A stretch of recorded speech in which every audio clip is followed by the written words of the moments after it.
퇴직 후 무직 4년, 나는 왜 지금이 더 행복한가? 아직도 뭐 안 하세요? 퇴직 후 친구들한테 가장 자주 듣는 질문입니다. 처음엔 좀 민망했죠. 무슨 일이라도 다시 해야 할 것 같고 남들 눈치도 보이고요.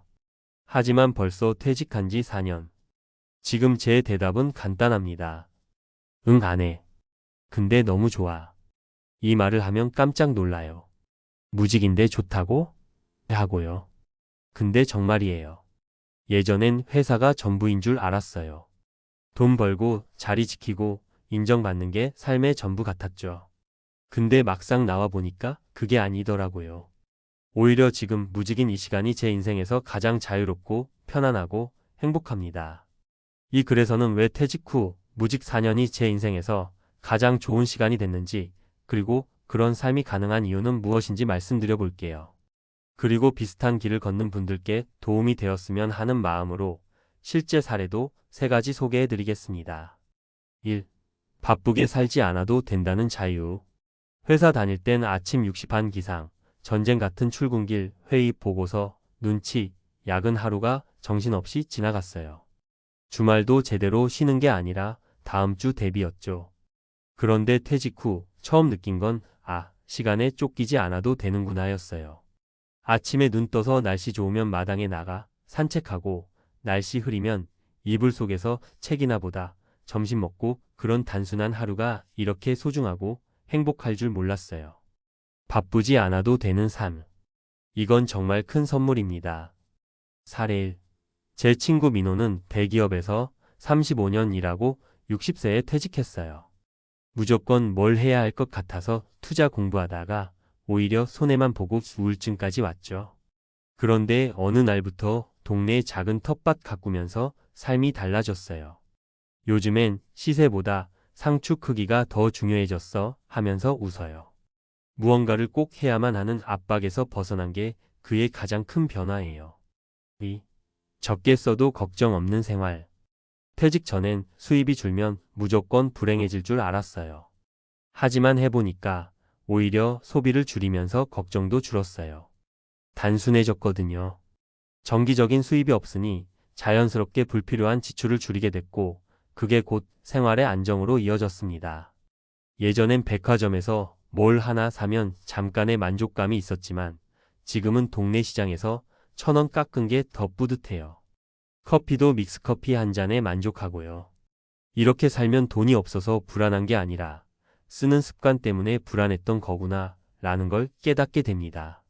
사례 2. 은퇴한 윤희 언니는 59세에 갑자기 남편이 뇌경색으로 쓰러지면서 모든 계획이 틀어졌어요. 퇴직금도 병원비로 들어가고 연금도 당장은 부족했죠. 그 후로 무조건 절약을 외치며 살았는데 어느 날 저에게 이런 얘기를 하더라고요. 근데 이상하게도 지금이 더 마음은 편해. 뺄 게 많았다는 걸 이제야 알겠어. 단출해진 삶이 오히려 그녀를 더 강하고 평온하게 만든 거죠. 3. 쓸모 있음이 아닌 존재 자체로 살아가는 기쁨. 직장에선 항상 성과, 능력, 기여도 같은 말이 따라다녔죠. 은근히 사람의 가치를 평가당하는 느낌도 있었고요. 그런데 퇴직 후엔 그걸 내려놓을 수 있었어요. 그냥 있는 그대로의 나로 살아도 된다는 것. 그게 무직 4년차의 진짜 행복입니다. 지금은 동네 아이들과 함께 자전거도 타고 반려견이랑 공원도 돌고 가끔 마을회관에서 노래 한 곡 부르기도 해요. 이젠 누가 당신 뭐하는 사람이에요? 물어도 그냥 노는 사람인데요 라고 웃으며 말할 수 있어요. 사례 3. 63세의 정수 아저씨는 전직 중소기업 공장장 출신이에요. 퇴직 후 오랫동안 방 안에만 계셨죠. 그러다 우연히 시작한 동네 시니어 합창단에서 인생이 바뀌었어요. 노래만 부르는데도 사람들이 박수 쳐주니까 나도 쓸모 있는 사람이구나 싶더라 하셨어요. 쓸모를 증명하지 않아도 사람은 존재만으로도 충분히 의미 있다는 걸 보여주는 이야기였어요. 퇴직 후 무직, 삶은 끝이 아니라 새로운 시작. 물론 무직이라는 단어엔 여전히 사회적인 편견이 있어요. 게으르다, 열정이 없다, 의욕이 없다는 말이 따라붙기도 하죠. 하지만 저는 이렇게 말하고 싶어요. 아무것도 하지 않아도 괜찮다. 무엇을 하든 안 하든 내 인생의 중심에 내가 있으면 그걸로 충분하다고요. 퇴직 후 4년. 저는 여전히 무직입니다. 하지만 지금처럼 자유롭고 평온하고 나다운 삶을 산 적이 없어요. 앞으로도 꼭 뭔가를 해야겠다는 압박보다 어떻게 살아가고 싶은가에 더 집중하려고 해요. 혹시 지금 퇴직을 앞두고 불안하신가요? 또는 퇴직했지만 뭘 해야 하지? 하며 조급하신가요? 그렇다면 이 말 기억해 주세요. 지금 이대로도 괜찮습니다. 진짜 행복은 무언가를 끊임없이 해야 얻는 게 아니라 때로는 아무것도 하지 않을 때 스며들듯 찾아오니까요. 퇴직 후 무직 4년 행복하다는 말이 가능한 이유. 지금 이 글을 읽고 계신 분들 중엔 나는 아직 무직의 여유를 누릴 준비가 안 됐는데 하실 분들도 있을 겁니다. 그렇죠. 당연히 그런 마음이 들 수 있어요. 은퇴라는 건 단지 회사를 나오는 일이 아니라 삶의 구조 전체가 바뀌는 사건이니까요. 하지만 한 가지 분명한 건 있습니다. 퇴직 후의 삶은 생각보다 훨씬 더 다양한 모습으로 살아갈 수 있다는 것. 일을 계속해야 한다. 돈이 없으면 불행해진다. 무직은 패배자다. 이런 생각들은 사실 우리가 오랫동안 사회 안에서 주입받아온 고정관념이에요. 그걸 내려놓는데 시간이 걸릴 뿐이지 막상 내려놓고 나면 보이는 게 있어요. 그건 바로 삶은 해석하기 나름이라는 진리입니다.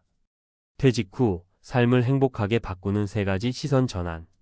일이 아닌 삶을 중심에 둬보세요. 퇴직 후에도 반드시 무언가 해야 한다는 조급함에서 벗어나 보세요. 산책, 글쓰기, 텃밭 가꾸기, 반려동물과의 시간. 이건 아무것도 아닌 게 아니라 나를 다시 느끼는 일입니다. 수입보다 지출을 점검해 보세요. 은퇴 후의 불안은 대부분 지출의 구조가 퇴직 전과 동일하게 유지될 때 커집니다. 불필요한 소비를 줄이는 것만으로도 놀랄 만큼의 안정을 되찾을 수 있어요. 덜 쓰면 덜 걱정합니다. 이건 단순한 진리예요. 쓸모 있음의 기준을 바꾸세요. 회사에서의 역할, 직책, 연봉 그게 사라졌다고 해서 내가 사라지는 게 아닙니다. 내가 좋아하는 걸 하고 나답게 살아가는 것만으로도 누군가에겐 충분히 의미 있는 사람이 될 수 있어요. 내 존재 자체가 누군가에게 위로가 될 수도 있고요. 인생 이막 지금부터가 진짜 내 시간. 무직이라는 단어가 주는 무게감은 크지만 반대로 생각하면 그만큼의 자유와 선택권이 생겼다는 뜻이기도 합니다. 이제는 내가 원하는 대로 내가 나를 위해 선택할 수 있는 시간이에요. 지금부터의 삶은 누구와 경쟁하지 않아도 됩니다. 다른 사람의 속도에 맞출 필요도 없습니다. 느리게 가도 나답게 가면 그게 정답이에요. 그러니 혹시 불안하다면 이렇게 말해보세요. 이제 진짜 나의 시간이 시작됐다. 그리고 그 문장 하나를 매일 아침 스스로에게 다시 들려주세요. 퇴직 후 무직 4년. 저는 하루하루를 그 문장으로 열고 있어요. 그리고 여전히 그 선택이 참 다행이라고 생각합니다. 당신의 무직도 언젠가는 행복이라는 단어로 바뀔 수 있습니다. 조급해하지 말고 스스로에게 시간을 주세요.